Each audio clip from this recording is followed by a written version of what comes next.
एक पल के लिए ये कल्पना करना कितना दिलचस्प है कि एक बेहद कामयाब मॉडर्न मेडिकल जीनियस अचानक अतीत के किसी पुराने युग में आंख खोलती है, और वो भी एक ऐसे शाही शरीर में जो बुरी तरह खून से लथपथ है और जिससे हर कोई बेइंतहा नफरत करता है। आज के इस विश्लेषण में हम इसी दिलचस्प कहानी की गहराई में उतरने वाले हैं। यह सिर्फ जान बचाने की जद्दोजहद नहीं है, बल्कि इस बात का एक शानदार उदाहरण है कि कैसे पक्का वैज्ञानिक ज्ञान बड़ी से बड़ी और क्रूर सत्ता संरचनाओं को भी घुटनों पर ला सकता है। मॉडर्न साइंस और प्राचीन महल की राजनीति का ये टकराव वाकई रोंगटे खड़े कर देने वाला है।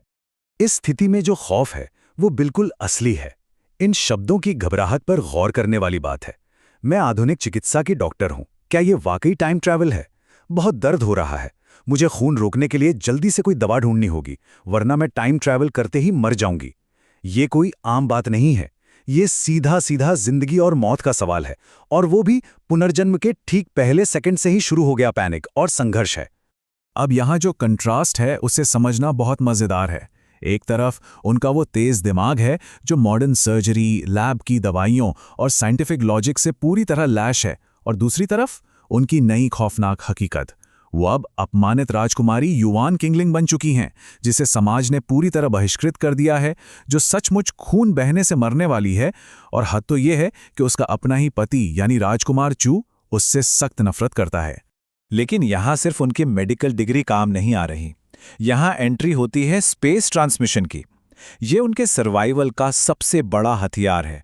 एक ऐसी रहस्यमयी ताकत जिससे उनकी चेतना हवा में से ही एक पूरी मॉडर्न मेडिकल लैब की इन्वेंट्री प्रकट कर सकती है। जी हाँ, पलक झपकते ही आयोडीन, बुखार की दवाएं और सेफालोस्पोरिन जैसी चीज़ें उनके सामने आ जाती है। इसी जादू और विज्ञान के मेल से वो इस अनजान दुनिया में टिक पाती हैं।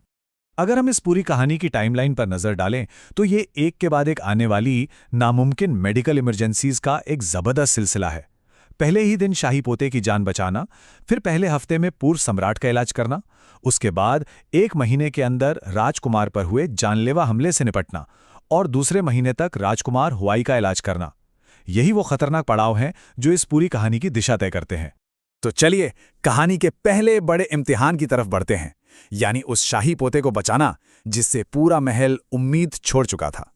उस दौर के हालात समझने के लिए राजवैद्य ली का ये बयान ही काफी है। वो कहते हैं, एक मरते हुए व्यक्ति को संभालने से मेरी प्रतिष्ठा को धक्का लगेगा। बेहतर होगा कि अंतिम संस्कार की तैयारी की जाए। ये विडंबना देखिए, उस युग का सबसे बेहतरीन डॉक्टर अहंकार में आकर हार मान चुका है। लेकिन असल में यही वो पल था जिसने मॉडर्न साइंस के चमत्कार के लिए एक एकदम परफेक्ट मंच तैयार कर दिया। प्राचीन अंधविश्वास और आधुनिक विज्ञान के बीच का ये अंतर सच में चौंकाने वाला है। जहां प्राचीन दरबार इसे असाध्य बुखार या फिर राक्षसी जादूटोना मानकर बैठ गया था, वहीं युवान किंगलिंग ने इसे तुरंत एक सीरियस इन्फेक्शन के रूप में पहचाना। उन्होंने सीधा घाव की सफाई की और सेफलोस्पोरिन जैसे तगड़े मॉडर्न एंटीबायोटिक्स का इस्तेमाल किया। कोई जादूटोना नहीं, सिर्फ पक्का सटीक विज्ञान। लेकिन ये सब इतना आसान नहीं था। इस वैज्ञानिक चमत्कार की उन्हें भारी कीमत चुकानी पड़ी। राजकुमार चू ने उन्हें 30 क्रूर कोड़े मारे, फिर भी उन्होंने हार नहीं मानी। उस भयानक दर्द के बावजूद उन्होंने मॉडर्न एंटीबायोटिक्स दिए, घाव साफ किया, और चमत्कार देखिए, वो मरता हुआ बच्चा अचानक उठकर बोलने लगा। और बस इसी एक पल ने शाही परिवार को पहली बार उनकी असली काबिलियत मानने पर मजबूर कर दिया। इसके बाद आता है एक और बड़ा धमाका, पूर्व सम्राट का अचानक गिर पड़ना और दरबार में मची खलबली। अचानक सम्राट गिर पड़ते हैं और पूरा दरबार घबराकर इसे बुरी आत्माओं का साया बताने लगता है। पर हमारी मॉडर्न डॉक्टर क्या करती हैं? वो अपना स्टेथोस्कोप निकालती हैं। वो तुरंत पकड़ लेती हैं कि ये विस्टीरिया के पाउच से हुआ एक गंभीर एलर्जिक शॉक और हार्ट फेलियर है। बिना वक्त गवाए वो सीपीआर देती हैं और डोपामीन व प्रोपेनोलॉल जैसे सीधे दिल की धड़कन कंट्रोल करने वाले इंजेक्शन लगाती हैं। और देखते ही देखते मौत की कगार पर खड़े सम्राट की सांसें लौट आती हैं। उनका वो बेबाक अंदाज सच में देखने लायक है। वो बेहद आत्मविश्वास के साथ कहती हैं, ये मेरे दिल की आवाज़ है। अभी थोड़ा बीमार जरूर है, लेकिन चिंता ना करें, अभी यमराज आपको लेने की हिम्मत नहीं करेंगे।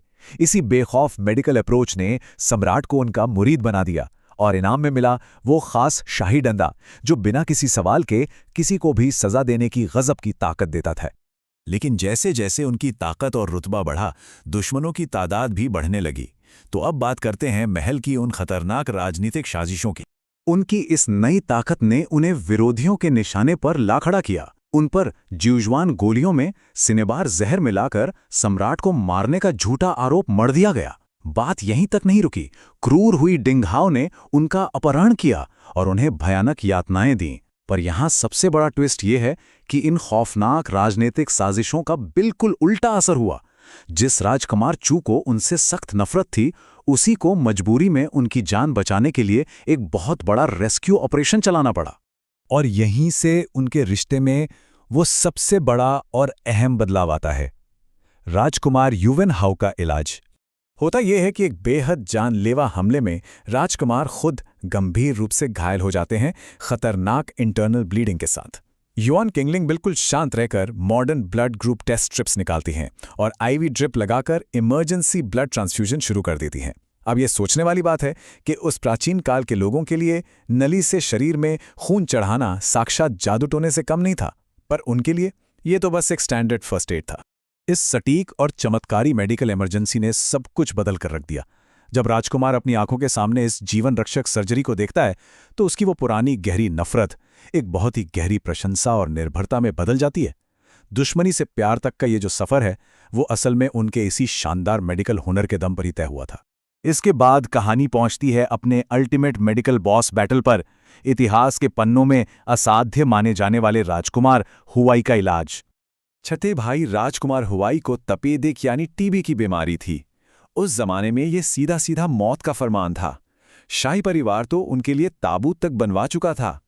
ऐसे में जब युआन किंगलिंग ने ये गारंटी दी कि वो 15 दिनों के सख्त मॉडर्न एंटीबायोटिक्स और इंजेक्शन के कोर्स से उन्हें ठीक कर देंगी, तो पूरे शाही दरबार को लगा कि ये पूरी तरह से पागलपन है।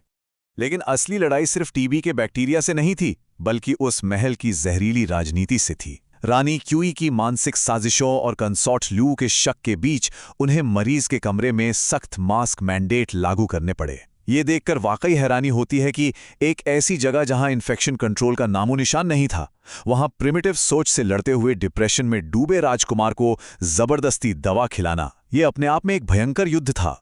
और वो इंटेंस पल तो रोंगटे खड़े कर देता है जब वो चिल्लाती हैं, अगर तुमने एक भी गोली फिर से उगल दी तो मुझ पर इल्जाम मत लगाना, मैं तुम्हें मार डालूंगी, किसी को नहीं बख्शा जाएगा। ये कोई गुस्सा नहीं था, ये उनकी वो आक्रामक इच्छा शक्ति थी जिसने एक ऐसे इंसान को जिंदगी के लिए लड़ने पर मजबूर कर दिया जो खुद अपनी मौत को गले लगा चुका था। अब इन सब चुनौतियों को पार करने के बाद हम उस नतीजे पर पहुंचते हैं जिसने पूरे राजवंश की तस्वीर बदल दी। अपनी बेजोड़ मेडिकल जीनियस के दम पर युआन किंगलिंग ने एक तय मानी जा चुकी मौत की सजा को एक अजय राजनीतिक ताकत में बदल डाला। जिस भी मरीज को उन्होंने मौत के मुंह से निकाला, वो दरअसल दरबार की उन क्रूर साजिशों के खिलाफ उनकी एक बहुत बड़ी जीत थी। इसी ताकत ने अंततः उनके लिए एक सुरक्षित शाही जीवन, एक प्यार भरी शादी और एक बेहद मजबूत साम्राज्य की नींव रखी। तो अंत में एक बहुत ही गहरा सवाल हमारे सामने आता है, क्या सदियों पुराने जड़े जमा चुके अंधविश्वासों को तोड़ने और एक पूरे शाही राजवंश का इतिहास फिर से लिखने के लिए सिर्फ आधुनिक ज्ञान और विज्ञान ही काफी हो सकता है?